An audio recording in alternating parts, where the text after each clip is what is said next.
Gihugtan pa sa Davao City Police Office kon DCPO ang pagbantay sa tanang resto bars ug business establishments sa Dakbayan sa Davao. Sa pagiginabi sa Aramen Davao kang City Director Police Colonel Alberto Lupas, gimanduan niini ang tanang Chief of Police nga patrolyahan ug i-monitor ang mga bars ilawom sa ilang area of responsibility aron di na masubli nga adunay bar nga makalapas pa sa minimum public health standard kon MPHS.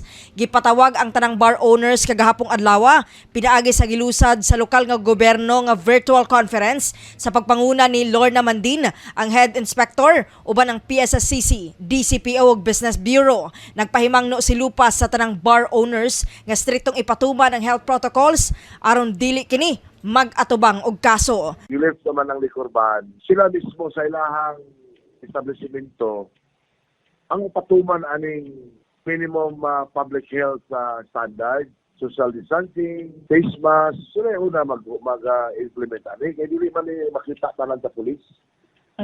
Unya, sundon nila ang mga patakaran o sinig order nga gipagula sa to ang halangdong mayor. Eh kung makita na mo na nga nag-violate sila, kailan na mo sila kaso. Kasama mo sa balita ug serbisyo publiko, Radyo Man Aimee Ginita, Tatak RMN.